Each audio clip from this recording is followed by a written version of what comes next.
What is up, everybody? It's Dr. Vibe here, host and producer of the award-winning Dr. Vibe show. You're blessed and highly favored. You're a magnet for miracles and your solution for someone's problem. Do realize the Dr. Vibe show is the home of epic conversations, and I'm the host of Epic Conversations. So we are very blessed and highly favored to finally get this superstar on the Dr. Vibe show, the home of epic conversations. She was supposed to be on last week, and she totally lost her voice.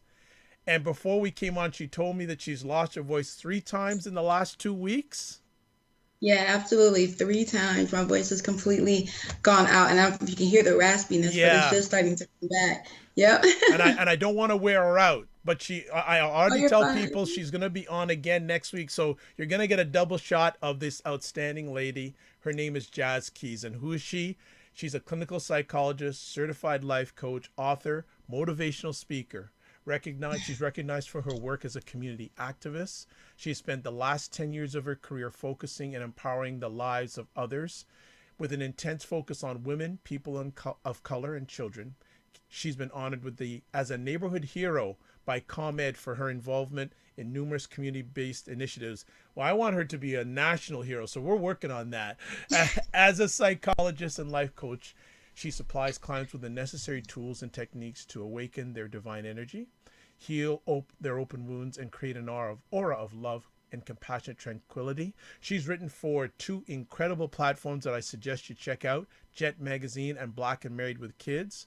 Her first book, If We Knew Better, The Soul Cries of Women Past and Present, is scheduled to be released this month, and I'm speaking it's going to be out this month. It is. And if you don't think she's done enough, she's preparing to begin her PhD the fall of this year, and she's going to be studying to receive her Doctor of Philosophy in Marriage and Family Therapy with a specialization in couples therapy. She has devoted a great deal of her time and energy on mastering the art of communication to create a healthy, dynamic, long-lasting relationships and to help others do the same. She's a best-selling author. She focuses on spirituality, emotional empowerment, and love. And one day she hopes to deliver soul-healing messages as a national television personality and international inspirational speaker. We are speaking that.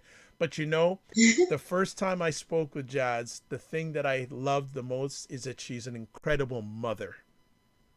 Oh, thank you. That was the most important thing that stuck in my head and in my heart from the first time we chatted. So she's going to be here with us tonight, sharing on a great article she's written called Put Down Your Cape, Solving the Black Superwoman Syndrome. And I think there are going to be some people watching this live or the repeat, male and female. Welcome to our show, our conversation, Ms. Jazz Keys. How are you, Jazz? I'm doing well. I'm so excited to be having this conversation with you. As you mentioned, like literally the day before we were scheduled to go on air, my voice completely went out on me. So I'm glad to be here to actually have our conversation tonight. Well, yeah, and you've been just so busy because every time I blink on Twitter, you're doing something different over the last few days. What have you been up to recently? Yeah, so it's a real crazy time right now in a exciting way. So I launched into full-blown entrepreneurship at the beginning of the year, so January 2017, and in the most delightful, fortunate way, my business has kind of taking off very quickly. And so what you're seeing a lot of is just sprouting of beautiful, just beautiful like flowers, and that's the kind of analogy I use, but it's just a lot of blossoming going on in my life. And so what you're seeing is just the manifestation of seeds that have been planted and harvest over an extended period of time. So I've been planning. My daughter and I are going on a mommy-daughter national book tour. I coach my clients. I do speaking engagements. Of course, I write now for Ebony in the wellness and empowerment section. And so you're just seeing a little bit of all of that kind of meshed into one. Okay, I don't know, there's so many different roads I could go down. So I'll parking lot some of the stuff you shared about going into entrepreneurship, etc. I'll parking lot that. Let's find out, if you can, with all our friends on the Dr. Vibe show, where were you born, where you grew up, some of that early Sure. years journey?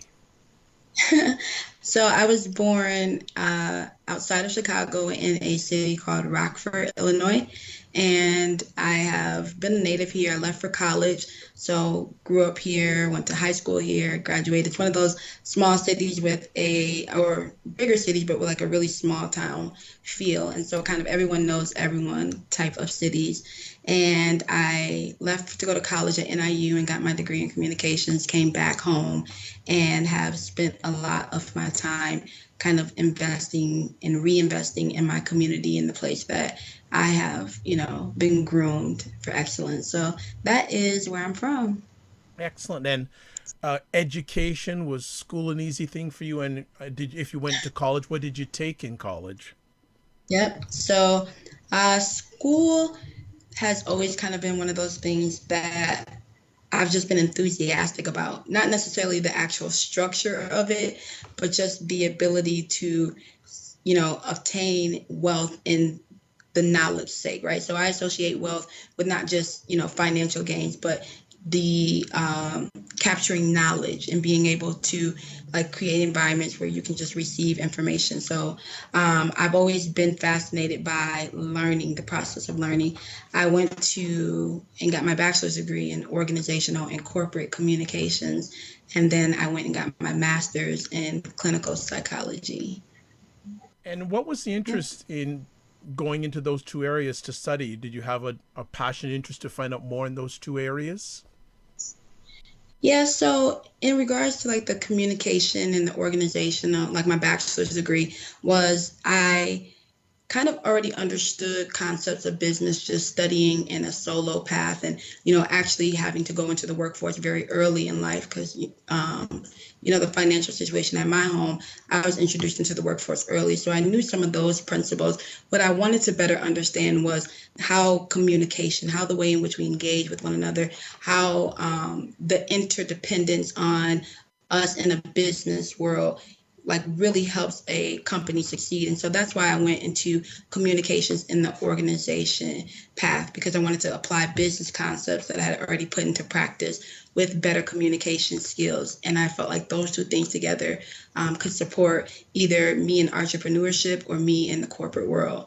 And that's kind of why I went into the bachelor's. And so the bachelor's in communication.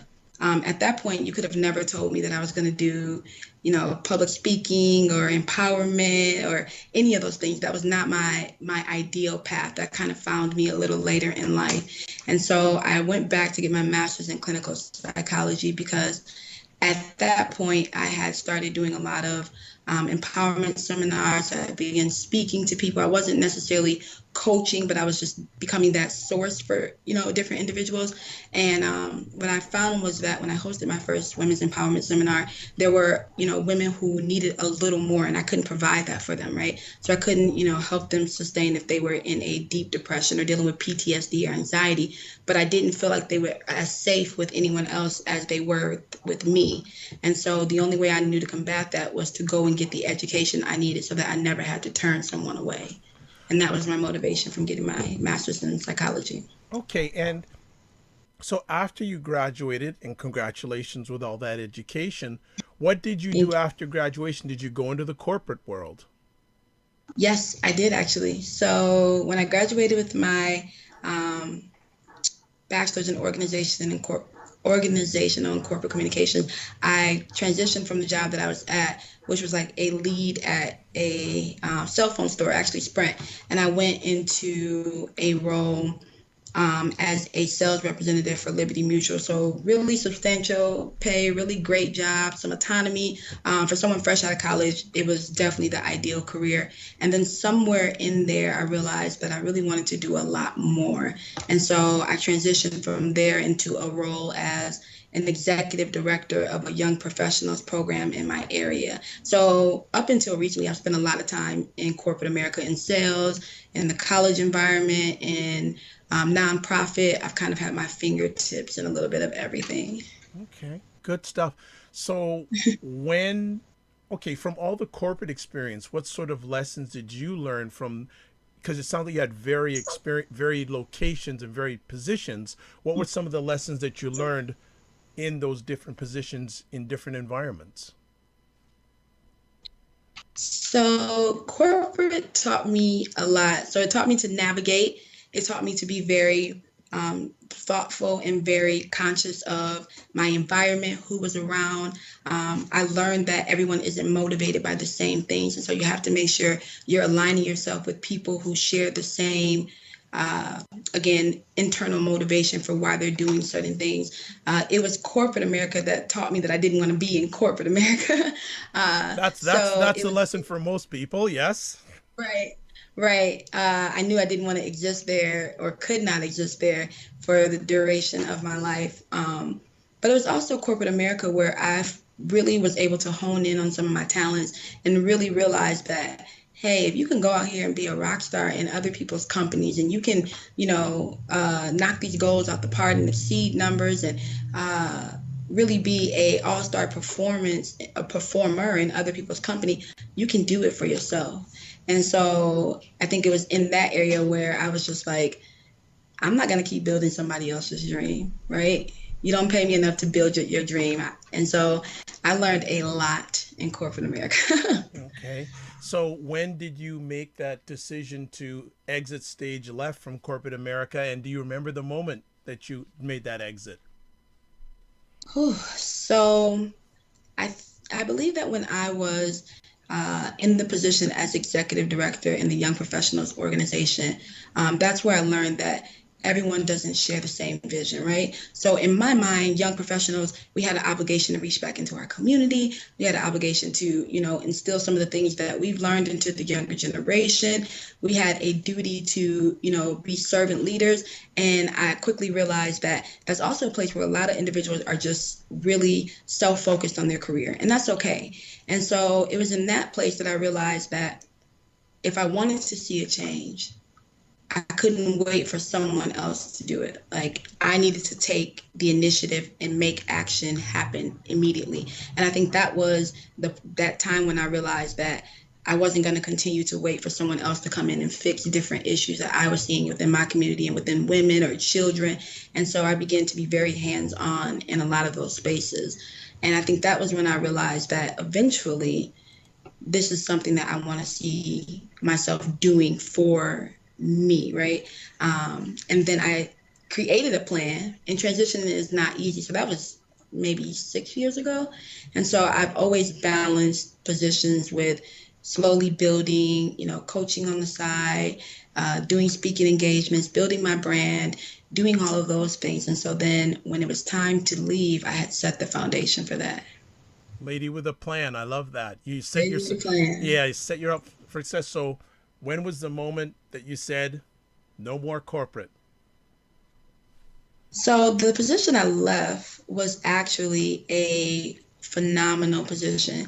If I was to lay out the specs of this particular job that I left, people would be like, I can't even believe that, you walked away from that job. But I think that it was that job that let me know that you're just going to continue to, go where there's more money or be promoted in some different company. And, if you are dealing in this insatiable sense of, well, the money's good and this happens, you're never going to make that move. And so I think it was in that moment that I was just like, it's now or never, right? You're going to get so caught up in the perks of being an employee of a good company with a good pay and good benefit, and you're never going to segue out, right? And so I didn't want to let myself get way too comfortable. Okay. So one of the things I know that you've got under your hat is the life coaching.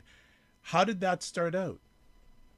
Yeah, so maybe 4 years ago, maybe five, I'm not the best with time, I created an 8-week women's empowerment seminar called PWR, and it's based on Maya Angelou's poem. So it's Phenomenal Woman Revealed, right? And the point was to deal with issues that women face. I don't care what age you are, what demographic you are, what economic status you are. These are some of the core issues that all of us face. And so I built a curriculum around the idea that if we can deal with these issues, we can reveal the phenomenal woman within each of us. And so what happened was, it was such a powerful workshop. I've done 3 of them at this point, and the sisterhood that's built is just, still long standing. And it was in that place that I realized that it created the enthusiasm around changing your life, but not everyone knew how to take that enthusiasm and get from here to point B. And so that's why I went through the training to become a life coach, because I'm like, if you're enthusiastic and you're ready and willing to work, I want to be an aid to you. And so I didn't feel like I had the resources at that point. So then I went out and I got it so that I could bring it back to women and say, okay, now I got it. And that's where life coaching came from. It's something very interesting I'm listening to. You're giving such good sharing, that you very much believed in getting the credibility, going through the education to get that verification. Is that something that was learned by someone, or was that just something that's been always a Jazz thing, that, if I want to be a life coach, got to be certified. If I want to do this, I got to get the qualifications. Was that something taught to you, or is that something that's always been part of you? So I think that it's less about the accolade or the credential, and more about the resources and the information, right? So that was the motivation behind it. It wasn't that I wanted to be able to say I'm a certified life coach. Yeah, that stands, and that holds a little weight. Or, okay, I'm a clinical psychologist. Yeah, that holds weight. But what I really wanted to do is make sure that I was equipped with the tools and the skills and the knowledge to be able to be an aid and support to those who found, comfort or found refuge in coming to me. So I didn't want them to just, come and be able to, express themselves or deal with issues, and I wasn't equipped to support them in that. So that was more the push behind the education. But my parents did instill in me, go to school. And it's because they both, worked factories. They grew up in very poor conditions, and, we weren't wealthy by any means. And so their way out was go to school and get a good job, And so even when I told them I wanted to go to entrepreneurship, go into full blown, they were like, what you gonna do with your insurance? But, and so now they're in full support of it. But that has always been a push in my family, is we need you to get educated, right? And you've mentioned your parents, you say they stress education. Are there any things that they've instilled in you that you carry today as a proud daughter? Oh, yeah, absolutely. I mean, I can go for days. I know my dad, he's one of those men who is a few words, but when he does speak, it's like, okay, he's getting the point across. So I remember in high school, one of the things that I still, kind of spend time in, or I still use to kind of push me through sometimes when I may feel challenged in this area.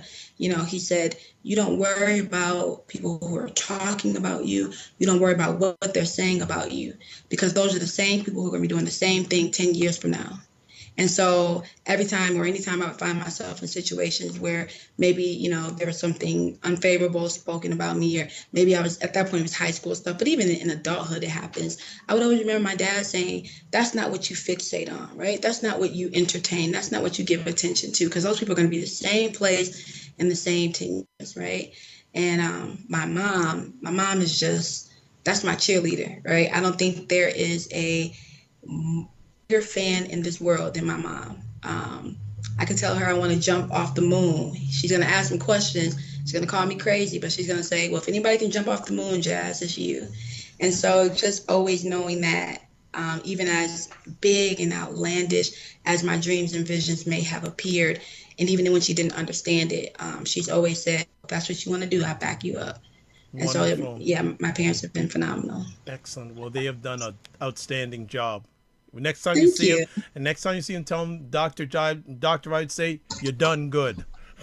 I will make sure to pass the message along. Good stuff. So, how did the relationship with Ebony Magazine come about?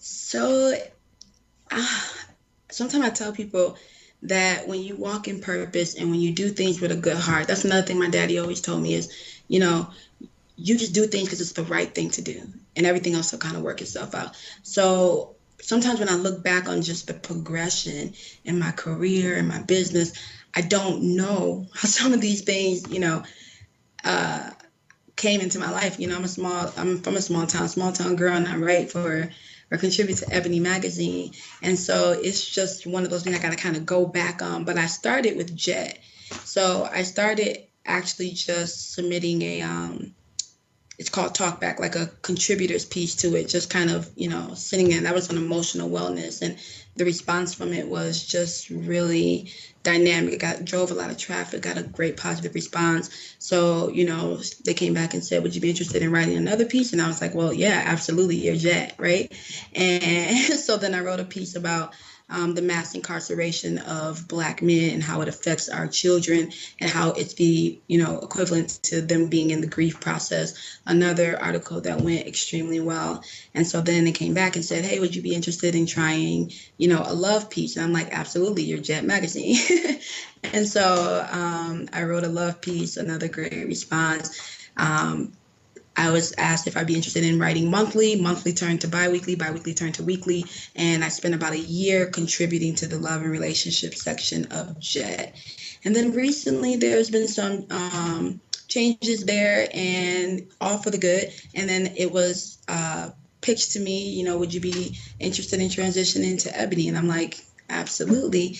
And specifically moving from love and relationships to empowerment and wellness. And so I have been now contributing to Ebony just short of maybe 2.5 months, but it's been remarkable, right? I get to write about just true core issues that often are untalked about, that are often swept under the rug, that are often unaddressed in our community. And I'm excited to kind of be able to put some tone to that, put some definition to those issues. Excellent. Was writing something that you did from a young age, or was it something you acquired over time?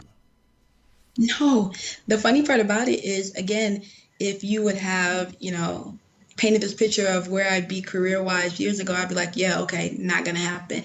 I did not like to write. I wasn't. And what I realized now in adulthood was that I shied away from English and writing because I don't like the technical aspect of it. So your period, your colon is like, I like the storytelling element. And English in high school was so technical. And so I always steered away from it. I actually started really getting into writing when I was pregnant with my daughter. And I was using poetry as a way to ensure that I was doing the healing work to make sure that I was able to bring her forth in a very healthy environment. So I would, use writing to kind of purge and purify and release some emotions, and spoken word the same. And then it just slowly transitioned from that to inspirational writing, from inspirational writing to blog writing, from blog writing to now the articles and my book. So This is fantastic. Well, let's talk about this outstanding article, Put Down Your Cape, Solving the Black Superwoman Syndrome. How did that article come about? So this particular article came about because I work with a lot of women, right? I do work with some men, but majority of my clientele, majority of my audiences are typically women. And so this actually came about semi out of a place of frustration, not personal frustration, but frustration overall, maybe some personal, just in general though. It was more of feeling like we were getting to this space where I couldn't really articulate or pinpoint a place in society where women, and Ebony is a African American based magazine, so Black women in particular are safe, right? I had women who were dealing with mistreatment and abuse and things like that in their personal relationships. There's this, intense colorism and separation between the beauty of light-skinned women and dark-skinned women. It's, a lack of being able to really feel equal in the workforce. It's the sexism, and so there's all these places where it was just heavy for a woman, a Black woman in particular, to feel safe and to feel, solid and secure. And it was just more of an empowering piece to say that, should we never find, safety amongst some of these other places, right? And I'm not generalizing all relationships, all workforces, all of that. But how do you learn how to nurture and practice self-care so that you can really, exist in a space where you're not falling into deep, heavy emotions because you do feel unprotected or unguarded in this particular world, in this society. And what I also liked was your tagline, how to practice self-care in a world that shows us otherwise. Yes. Great tagline. Could you expand on that? Because I maybe a little bit more of explanation of what you've already shared with us, but I really liked that line. Thank you. So that was based on this idea that oftentimes women from a very young age are almost trained, taught, it's indoctrinated, embedded in them that everything that we have, everything that we possess, our talent, our time, our skills are for others, right? That it's most noble for us to give those things to our families and our communities and our children. And while that does hold some preciousness, right? No one ever says, but it's okay for you to turn that internally and give some of that to yourself. And so what I often find, and I've lived, in that space as well. Luckily, I've come through that, but often women are molding and shaping themselves to fit into this idea of what it is to be a woman. And that always speaks to her sacrifice. And so this article was really an empowerment piece to say that, yeah, you can be a great mother and, you can be a help me to your significant other and you can show up in your community and be more precious than rubies and gems. But then who's going to tend to you? And a part of that has to be a priority. And so the self-care is for women to feel okay with saying, I'm just going to be a little bit, self-focused. I'm going to just be a little bit attentive to what I need. And I'm going to be okay with that. Excellent. I hope you have some time because I really want to drill down into this article because there's a lot of good stuff here and I really want you to share. Awesome. So, like some Sure. of the stuff here, like your second paragraph, sorrow Mhm. free, turbulent times always foster unity. Are you feeling that right now? Yeah. What I what I feel like is we are in a state of extreme like tension, right? There's so much going on in a already divided community. And so in these places where it would be ideal for us to kind of say, I'm going to set down some of these things and I'm going to tend to you and tend to you for no other reason except for you are my brother and you are my sister, not by blood, but just by, um, the community feeling, right? And instead, what I'm seeing more often now than what I've experienced in the past, or at least maybe been aware of, maybe that's youth or not the exposure through social media, but it's just so much clear division, particularly between Black men and Black women. And what we're seeing is like, yes, there is some unity. Black Lives Matter. We're moving in the spaces of trying to assert, a sense of collectiveness around police brutality and some of those things. But in the personal and the intimate spaces, I feel like we are more divided and on the attack and defense of each other now more than ever. Yeah, like that. There's a line here. You say it appears when you're referring to black men and black women. It appears that we are publicly attacking each other for sport. Both parties are out for blood, and neither of them is willing to lay off the defense. This makes it nearly impossible to hear authentic messages being presented. Yeah, absolutely. And that's what I feel like when I see the visual of what's happening, when I see, the angry outbursts of Black women, or the, kind of cutthroat and raw outbursts of Black men, I envision us being just literally face to face on a combat line. And, we're just staring each other down, and neither one is willing to back away and really try to process what the other one is trying to say. And I'll go on record and say that each side has value, right? Black women do have a sense of frustration and anger and sadness and hurt for very valid reasons. And at the same time, Black men do have frustrations and anger and, some deep issues with Black women, and some of those reasons are valid as well. The issue is we can't understand the core of these messages because now they're so wrapped in just vile and angry language that we're not getting anywhere. Yeah, it's like, even before you get to your points in this outstanding article, you're dropping knowledge bombs throughout this. You know that. Yeah. Like, because you're saying here that our disconnected dialogue has contributed to Black women being branded as being resentful, vulgar, and irate. And probably the old stereotype of the angry Black woman stereotype, right? And then you really hit with the line here saying the most discouraging part about being labeled, quote, angry, unquote, is that it completely disregards the plight of Black women. And do you converse with a lot of Black women who say they are tired? Because you say they're exhausted. You make this comment here: we are not indignant, we are exhausted. Yeah, absolutely.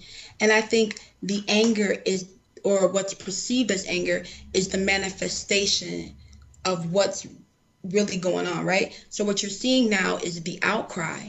So you're seeing what you are perceiving as anger, and it's just the outcry of a lot of internal pain and trauma and hurt. And the reality is that when we are branded as being angry, it completely dismisses what we're trying to convey, which is I'm tired, right? And that's not what's being honored, right? That's not what's being acknowledged. That's not what's being addressed. What's happening is, oh, she's just angry. And so then when that's put to the forefront, it completely pushes what she's experiencing, what she's feeling, what she's trying to say out of the equation. So now we don't have anything that we have to deal with because she's just angry.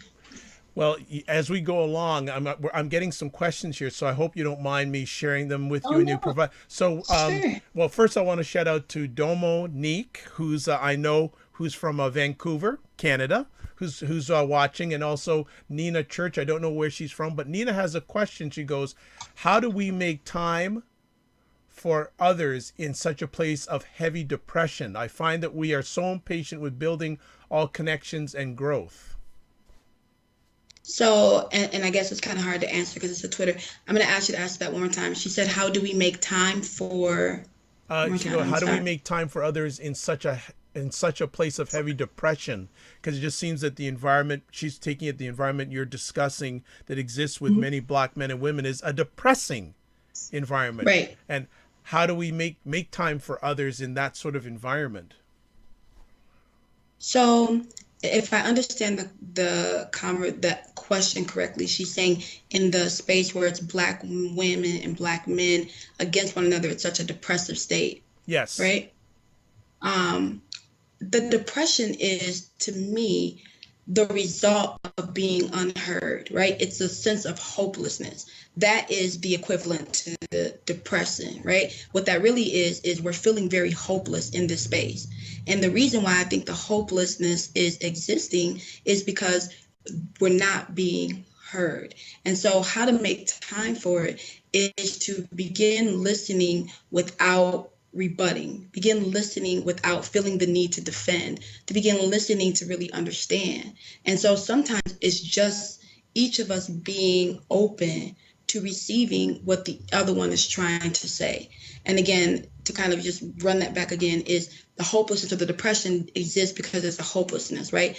I know for Black women, we're not being heard, we're not being listened to, we're not being respected, we're not being honored, we're not being appreciated. And that's the hopelessness, that's the depression, that sets in because we don't see a way out. And so I think if we begin listening to one another with the goal of understanding and altering as opposed to defending, we're going to see a major shift, if that makes any sense. I hope I answered that correctly. Well, she will make comments if she wants some more, and I'm encouraging to make comments. Also, want to welcome Charisse Taylor. Thank you for stopping by, and please feel free to ask questions or make comments. Dominique says, I feel teaching is best done through, pardon me, action. Words are just words." Mm-hmm.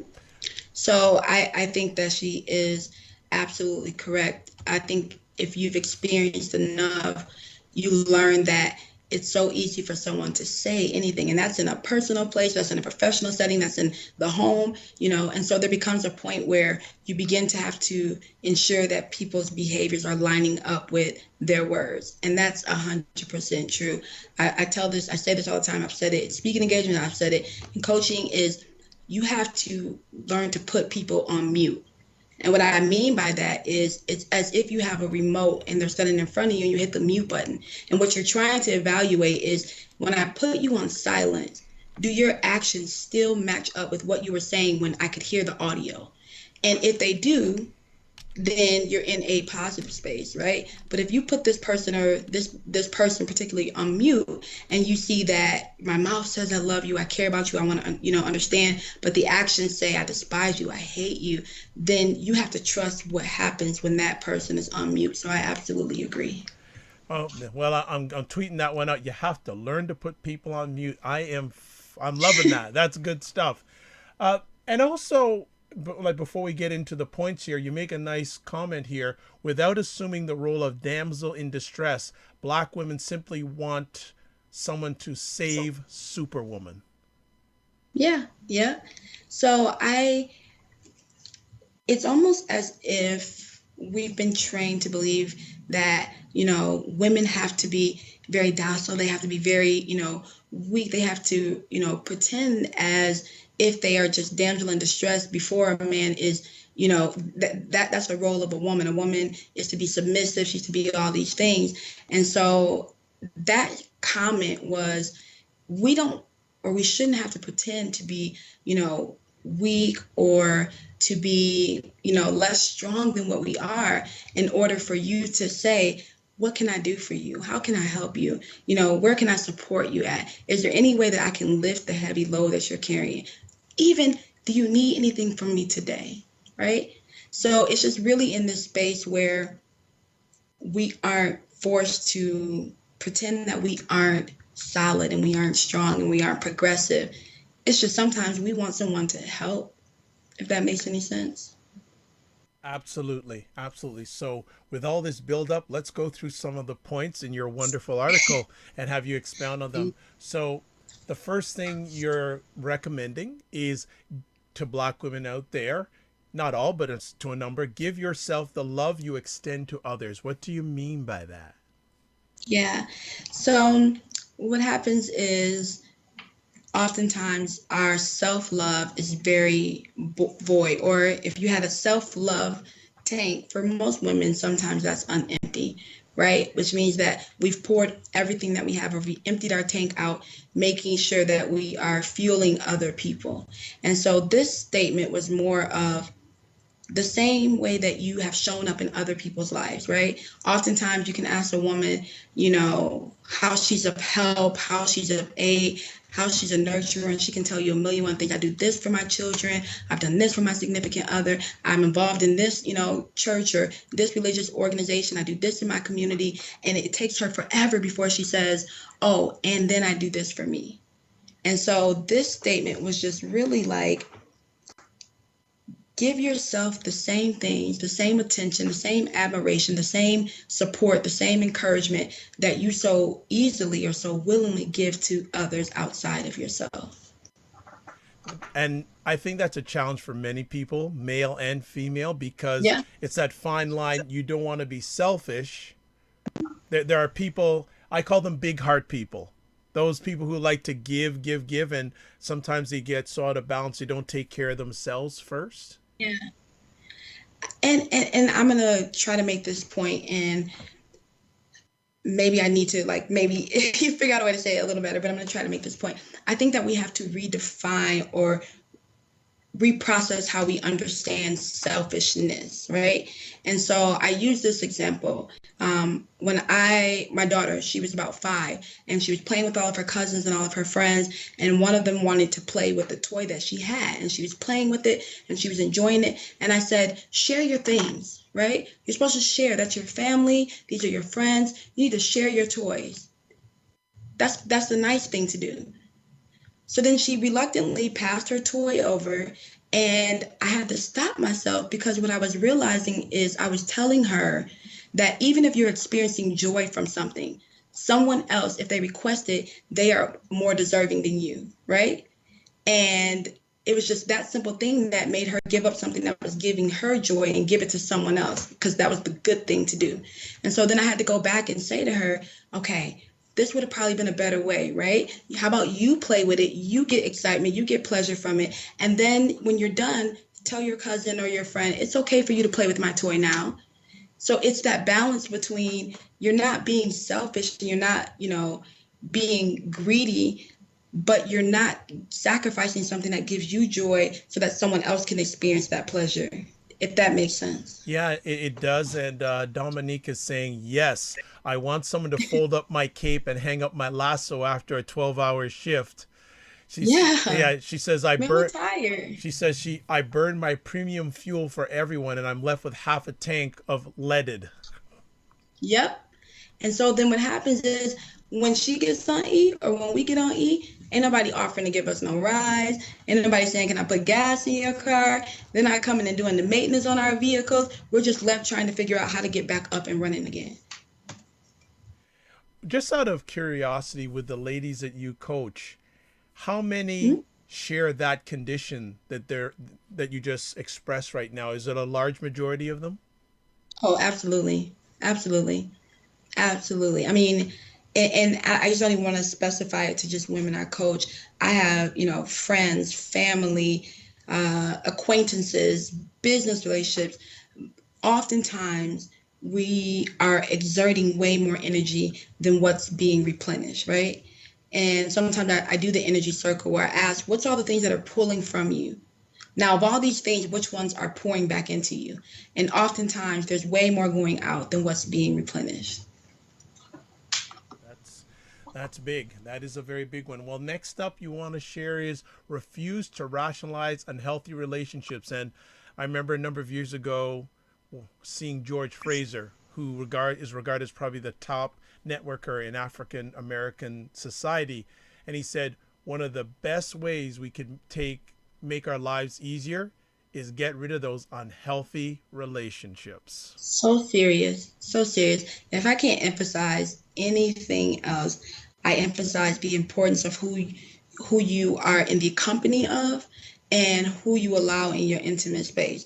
Those things are so very vital because they have the ability to impact or influence every other element and every other space in your life. And so this particular segment was speaking to the fact that I think that knowingly and sometimes unknowingly, we rationalize hurt and pain as if it's something that we are predestined to experience. And that's how we end up kind of justifying these toxic relationships. Love hurts, love is hard work, and, you got to struggle to get to success. All these things that we use, all these sayings that we have, all these ways that we rationalize, what we're really doing is saying part of me being a woman is I have to deal with more pain. I have to deal with hurt, right? This is just part of life. And so this is charging or challenging women to dismiss this idea that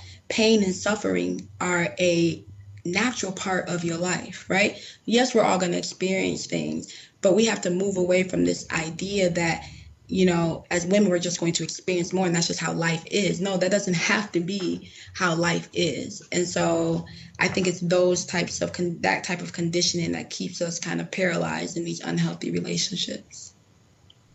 When you experienced women who are going through that, do they give a, do you see is something that inherited? Is that something that just started? Because where do they unfortunately get these habits of getting into unhealthy relationships?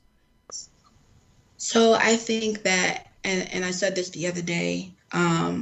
This is the first thing that came to my mind, but I said this the other day. I said 9 times out of 10, and 9 times out of 10, yeah, I feel like if you can point me to somebody who has turmoil in their soul, you can associate it with something that started, first contact was childhood, right? So a lot of the things that we carry with us into adulthood, some of us carry light loads and some of us are dragging, burdens and bad habits and broken thought processes into adulthood.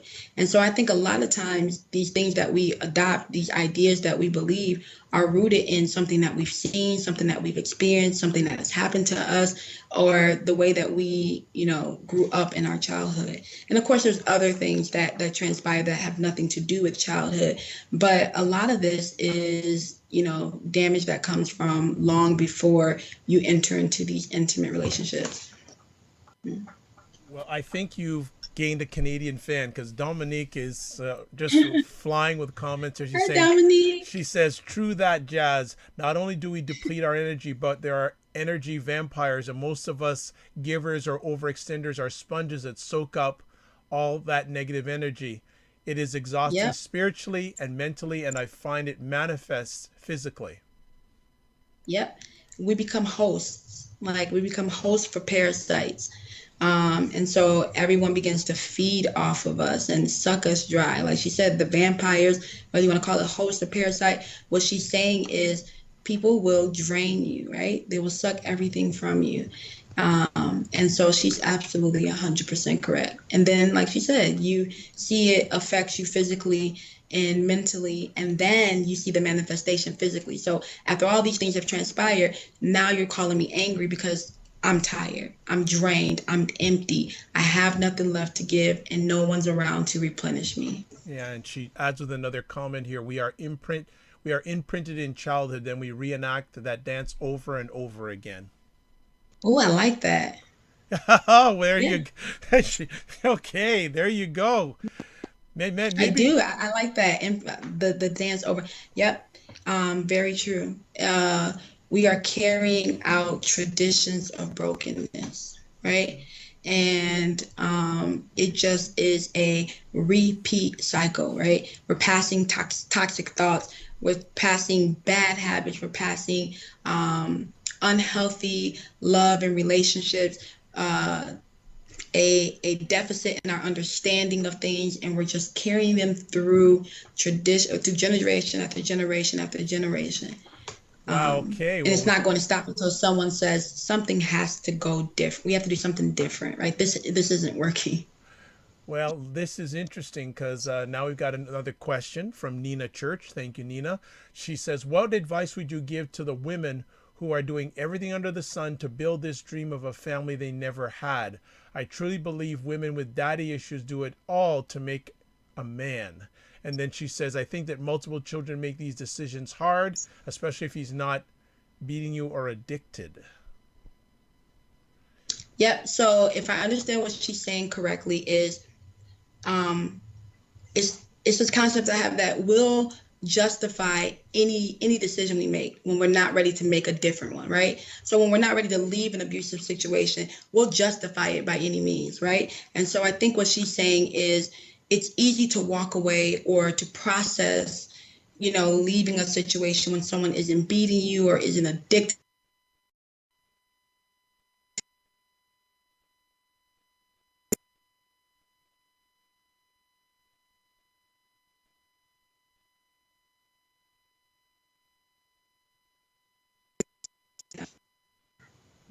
Oh, can you hear me? Yeah, I can hear you. I can hear you. Okay, perfect. Okay, awesome. We have to really test and not test, but analyze and understand what's driving us, right? And so sometimes I tell people, especially the women who talk about the family, is we have to lose this idea that it's better to be in a broken and dysfunctional home with two people than it is to be in two separate homes with people who can parent in a healthy way, right? But again, anytime I experience, I deal with a woman who is in an unhealthy relationship and staying and maintaining, I always have to assist in helping her to question, what does that say about where you are in reflection to your self-love? That you are, in a relationship that is detrimental to you mentally, emotionally, even if they're not abusing you. And you say to yourself, this is all that I deserve, right? And so those are kind of the ways in which I think through, process, or would encourage someone who is trying to build, with a family, is make sure you're not picking up the tools and trying to build this on your own. Um, yeah. Okay, good stuff. We're continuing on here, and the next one was interesting because generally you hear that women are more emotional than men, but you bring out the point, be willing to feel. Do you Yes. encounter women that are not willing to feel, and what does that mean, and what does that look like? Well, what I think happens is it goes back to the place of, well, where are we safe at? Right. And so what happens is we have to often go out and be the provider. Then we have to come home and be, the protector in our homes. We have to make sure our children are tended for. We have to be the best in our jobs. And so we are always forced to perform at such supreme level that it becomes very difficult to tap into our emotions because we're always in, action mode or whatever the case may be. But then on top of that, when you've been hurt or when you've been misused or unappreciated, you slowly start to experience the hardening of the heart. And so this part was just more saying we have to unblock some of that, right? And what happens is we go into this place where it's like, I am not in tune with my emotions, or we understand strength to be, I can take a lot and not break, right? I'm strong because you can throw a lot of things at me. I can go through a bunch of trial and tribulations and I still emerge. And what I am challenging us to really process is, what if strength is being able to say, I need help. I feel sad. I feel upset. I feel alone. And so the part of this is just really bringing down those guards and allowing ourselves to move through this world a little bit more vulnerable, right? Because in the part of trying to keep out the things that could hurt us, we're also keeping out the things that can help us. Well put in. As I share a lot of times, I've been doing these epic conversations for 9 years, and one of the things I really see, especially when it comes to the Black environment, is the challenge of mental health and mental self-care. Yes. And I'm not just speaking, I'm talking men and women, not just women Yeah. here. Nope. It's on both sides of the fence. Absolutely. It's on both sides Absolutely. of the fence. And I love what you just shared there. So let me just see. I know that, yes, Charisse had something to share. I'm just sharing it here. As Black women, we need a mix of pouring out to others and a pouring into ourselves. Yeah. Replenishment keeps the repairs down. Yes, I love just the language and the poetic responses of your followers. I definitely have to make sure I connect with all of these amazing ladies. But that's absolutely correct, right? We don't have that balance. Again, Absolutely. that goes back to the conversation we had earlier. And I guess you can speak to men more than I can naturally, because you said this goes for men too. But specifically in the space of being able to speak to the experience of the woman and the Black woman in particular, there is a unbalancedness, right? We do a whole lot more pouring out than we do pouring in. And it has to come to this place where there is a balance in that, right? Where we keep those Absolutely. scales from tipping more one way than the other, and that requires intention, right? We have to be intentional about tending to nurturing, loving, investing in self. Excellent, fantastic, and thank you for giving kudos to the audience. I am very blessed and highly favored to have Yeah, such you are. quality people online. So let's bring up your next point here. Growth is intentional. Hold on a second. Are there some ladies out there that don't want to grow? So no, that's not necessarily what I'm saying. What I'm saying is that we have to stop speaking about the things that we want, the things that we are aspiring to have in such a longing, wishful way. One day I'm gonna do this. One day I want to have this. When all these things get under control, I'm gonna do this, right? And we're talking about it as if it's something so far, so distant, so across the horizon that it's almost unobtainable. And what I'm saying is we have to move from this passive state of talking about things in a way in which we wish for them to be and realize that they're not coming to us unless we get up and get out and go get them. And so that's what I mean in the sense of growth is intentional. It is you making the decision every single day, sometimes every moment of every single day, that you want and you will have and receive and do whatever it takes to live better. That's the space of growth being intentional. I'm sorry, for some reason I can't hear your audio. Another comment here There from you go. Dominique saying, if one stops growing, it's called dying. She is just on point right now. Absolutely.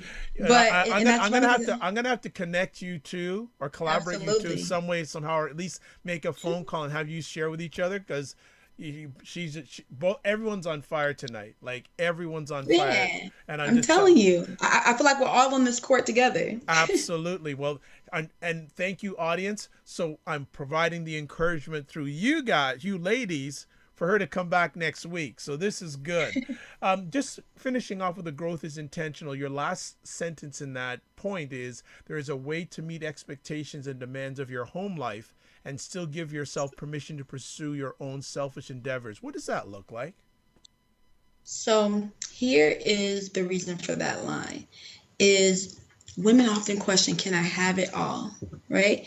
And sometimes not even sometimes, I feel like trying to convey this idea that what if you just take some time and just do you, right? That doesn't necessarily include the women who are already married or already in relationship. And so I wanted to be very inclusive in this concept for those who are single and are not, in those types of settings. Just do you, right?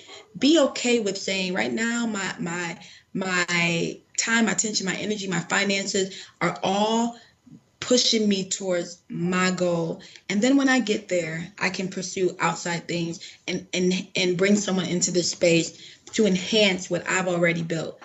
But in an inclusive way, what that means is you don't have to adopt this idea that in order to have love, relationship, family, you have to go without your dreams, right? A person who truly loves you and truly only wants what's best for you would never make you sacrifice that, right?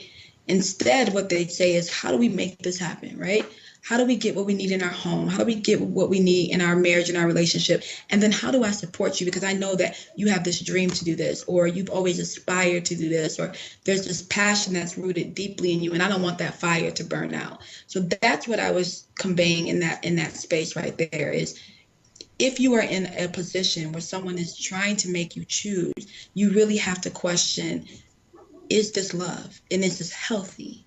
Because again, any person who truly loves you would never want to see you in a devastating state. And to lose sight of your focus and dreams is going to be a devastation.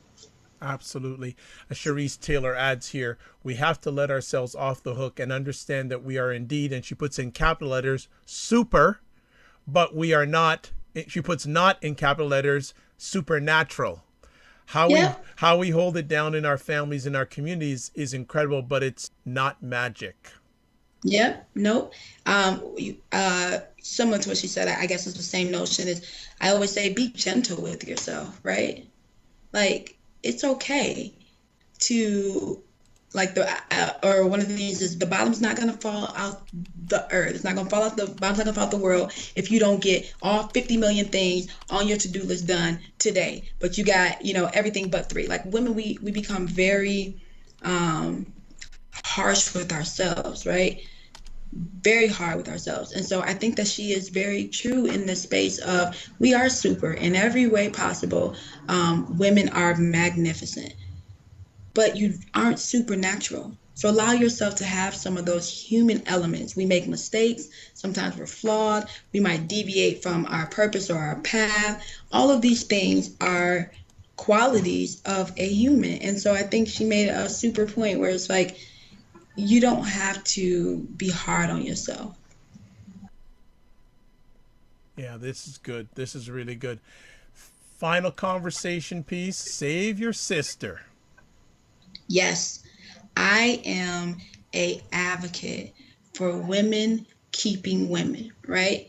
And I feel like no matter where we are in the world, no matter where we are in our emotional state, no matter where we are in our, faith, whatever case may be, we should be able to turn to another woman and find some type of refuge and some type of peace. And so I think that part of self-care is being careful or passing down what you know and what you've come to understand and what has enhanced your life to the next woman. And so we have to save our sisters, right? Mentally, emotionally, spiritually. And I would hate to see us, and I feel like we're kind of deviating from this old, ritual or process that our ancestors and women really tended to one another. And so this is just a push, a ask, a request to really be attentive to the women who are just out that you can touch, whether it be workplace, whether it be church, whether it be in your home, and make sure that you're tending to each other. That there's safety there, there's healing there, and so it's just the intertwining of women's hearts that produce such power.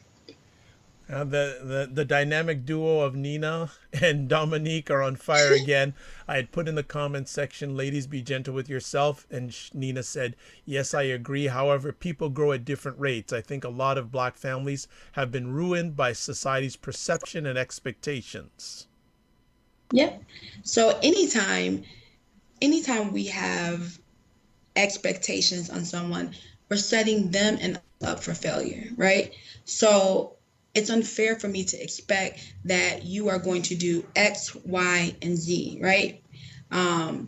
And then not even consulting you and saying, is this reasonable for you? Is this something that you can, aspire to? Is this within your means? And so, like she said, what often happens is we place these unrealistic expectations on our partners. And then when they can't live up to it, then we get, frustrated when that's not the proper process in the first place. So very, very, very true. The only person that we can control is ourselves. Yeah, and And yeah, so, I agree with that. I say to people, at the best of times, the only person you can control is yourself. yeah, yeah. And the only thing you can do is really, you can't make, you can't control anyone's behavior, actions. You can control your response to it, how you receive it, how you, react to it. But you can't control anyone else. And so it's very damaging when we start trying to do that. Excellent. And Dominique followed up with what you had said a few moments ago. Yes, that is the definition of love, Jazz. Hello, save our sisters, support, honesty, and respect. Yes, absolutely. And Absolutely. and Charisse now comes back. We can have it all, but not always at the same time. There will be days, weeks, months, or sessions or seasons, sorry, where one area of our lives will need more time and attention than another, Yeah. and our circle. Hmm. And it's like throwing a ball up in the air and you're trying to juggle. You got to kind of get the flow of throwing that ball up and catching it, throwing that ball up and catching it before I throw a second one up. So I think she's very accurate in the sense of, like I said earlier, you can focus in, get your career, get all those things handled, and then when you introduce love, that thing becomes an enhancement and not a necessity. And then you have your relationship flowing, you have your career flowing. Okay, let's flow, child. And of course, that's not the order. I'm a living proof that that's not the order that it always happens in. But I think what she's saying is, sometimes you do have to shift your focus, and there's certain ways that you have to maneuver. And sometimes navigation happens where, like, one thing is getting your soul attention because your child needs you at this moment, and that means that something else kind of gets a little bit less attention. Absolutely, that's just the maintenance component of life. Oh, I'm loving this because I'm speaking of that Charisse and Dominique are going to be friends after this because yeah she says yes, Charisse, it's like a garden, it doesn't blossom all at the same time. No. And then Dominique says that would be boring anyways, diversity. Yes. Yep. And I think they're speaking to the fact of uh, we're okay with things being interested. We're okay with pressure. We're okay with deadlines. We're okay with trying to figure out how to make it all happen. Um, Absolutely. So I think that's correct. But the key to that, if we're using that garden analogy, is just this idea that, again, it goes back to growth being intentional. In order for any of those things to grow, you got to get them in proper sunlight. You got to water them. You got to pull up roots. And so that is the part of growth being intentional. You got to get out in that garden and do the work. I'm loving this. I feel like I'm in the middle of three ladies having a conversation. Cherie says, Dominique, it is like a garden. You tend to what needs tending to. Yep. Excellent. What has been the response to this article? So I've gotten really great responses in regards to just women, no different than the conversation we're having now. Like, oh my gosh, yes, finally someone said it. Finally someone is explaining, like, no, I'm not angry, I'm tired, right? That's been a powerful point. Women are saying, I'm glad because I'm ready to hang this cape up. And so really just, I think the celebration of that's our reality, and someone said it, and the appreciation of it. And it's even been received from men like, oh, okay, like that's what's going on, and maybe they aren't angry. And of course you probably going to find some of the negative responses. Honestly, when you're in a platform like Ebony, I'm very cautious, and it's an element of self-care. I'm very thoughtful about how much comments I read, which comments, if it's, and I don't really get a whole lot of them, I'm just going to be honest. But if there's ever possibly a negative comment, for my own self-care, I just go right around it, right? Because to the 5 or 10,000 women who are saying, oh my God, amazing, and the one guy who's saying, y'all ain't tired, y'all are angry, you are bitter. It's like, yeah, that I'm not gonna give that attention. But overall, it's been a really remarkable response, and I've just had favor. A lot of my articles that have gone out have been really well received, so I'm really grateful for that. Well, after reading the article and having a conversation with you, it's no surprise that they're well received. Thank you. As a Black man, what would you like to Okay. say to Black men about this subject? So I try to keep things very simple, right? I Yep. can run off a whole lot of things that I'd like to say. But I think for me, it is, if there is a woman in your life, a superwoman in your life, is to really check in and see, have I been giving her, the proper support? Have I asked her what she needs from me? Have I acknowledged and shown appreciation for what she gives in the way in which she is helping to the overall functioning and flow in my home? I'm telling you, with women, a thank you goes so far. And I'm giving men that one for free. A thank you goes so far with women, right? But it's really just checking in with your superwoman, right? And then in general, for men and for women, is we have to stop believing that we are only responsible for just this one particular person, right? We have a responsibility amongst us as brothers and sisters to be attentive to one another.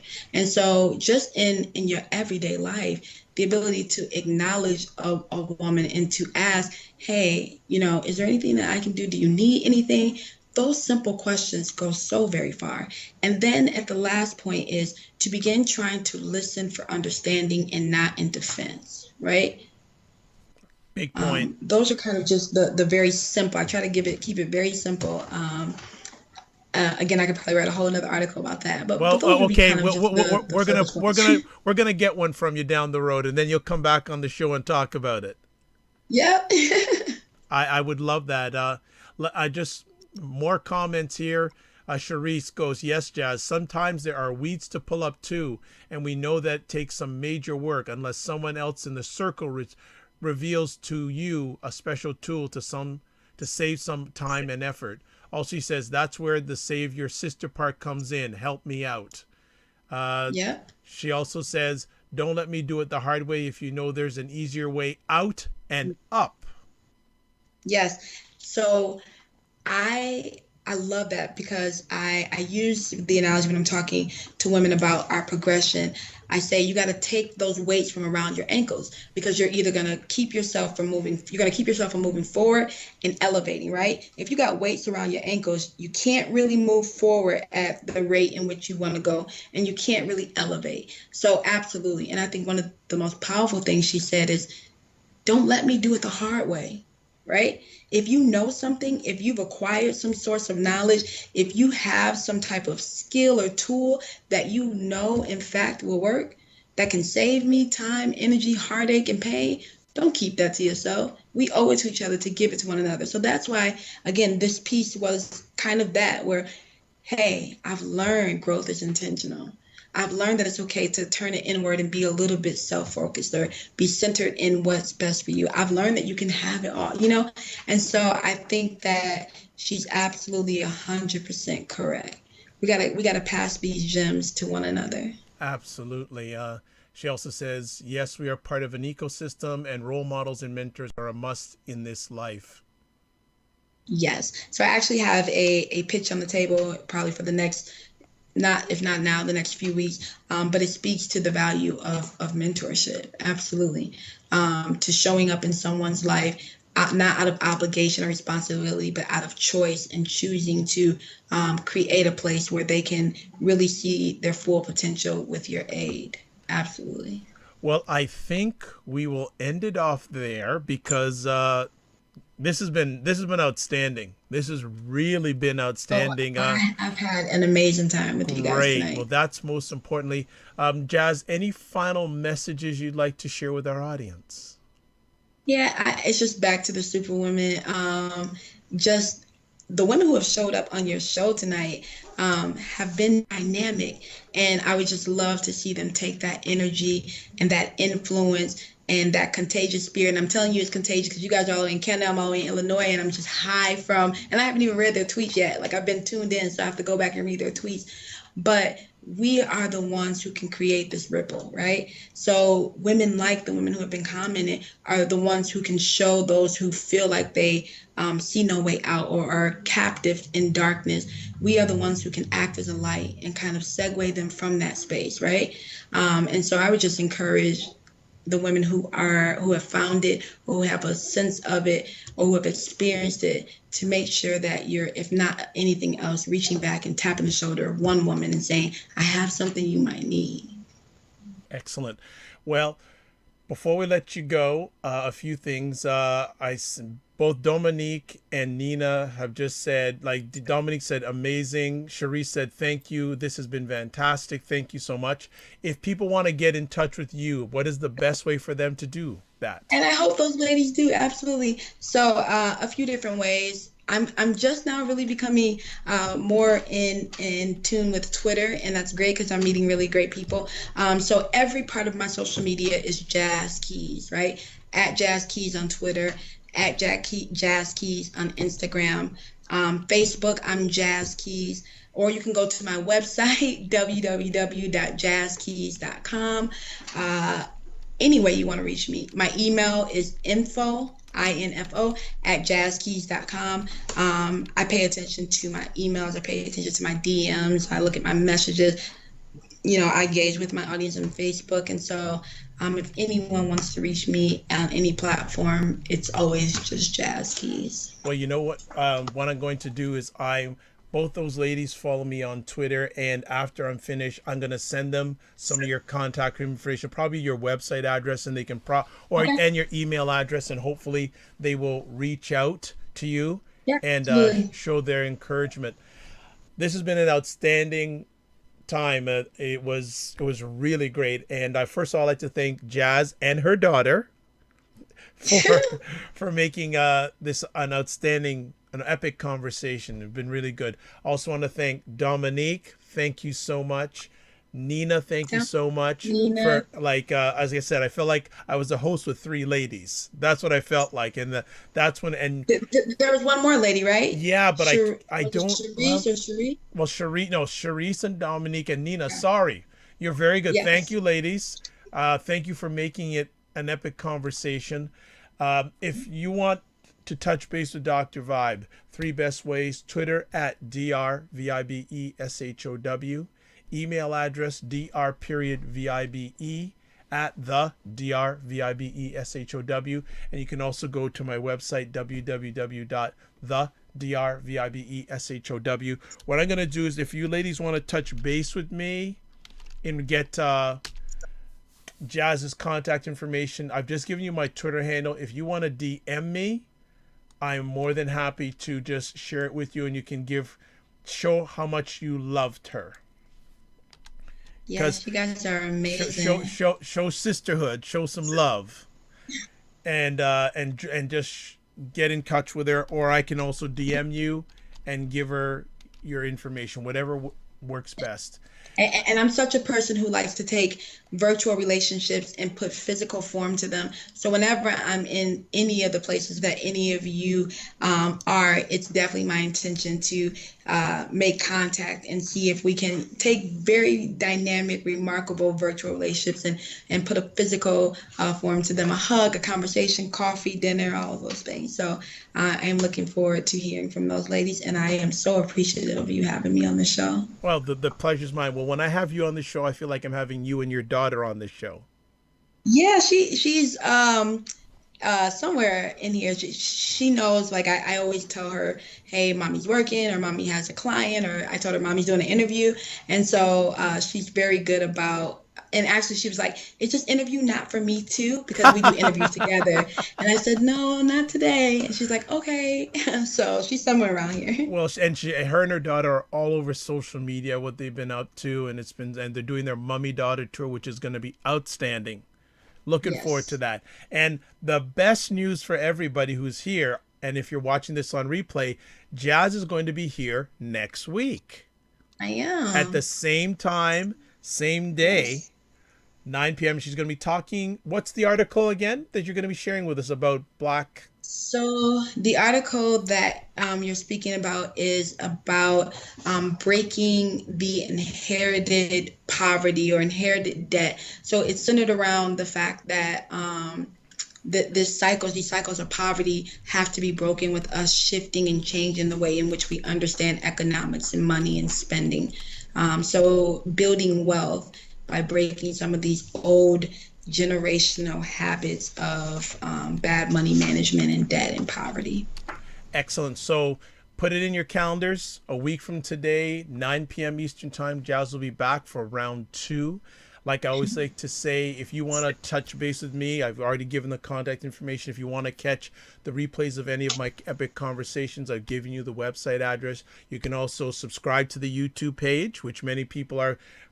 I'm blessed. It's growing, so thank you so much. You can also listen to a number of my audio replays on the website, also at Stitcher, iTunes, iHeartRadio, Tuned In Radio, other places, the Good Men Project, WJMS Radio. Just put the Dr. Vibe show in your search engine. Like I say, I'm Googleicious. So there you go.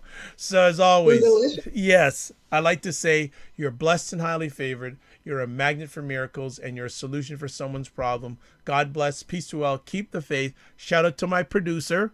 They know who they are, and her family.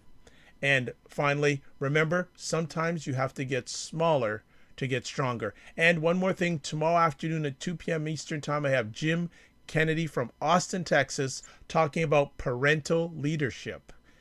And the basis of that conversation is, even though he spent 28 years in corporate America, he learned the most about leadership by being a parent. And his story he was on last week was phenomenal. Long story short, him and his wife were in the corporate world, and after a period of time, they decided it was time to have kids. They had triplets, and unfortunately, within the first 2 weeks, 2 of the children died. That he came on last week and shared that story, but he's going to talk about parental leadership. He actually ended up adopting 2 more kids, and the third child that did survive is deaf. So he has just an incredible story. So hope you can catch that tomorrow afternoon. If not, you'll catch the replay down the road. Last thing, remember, sometimes you have to get smaller to get stronger. Ladies, thanks again for making this an epic conversation. God bless. Peace be well. Keep the faith. And we'll catch you soon. Good night. Awesome.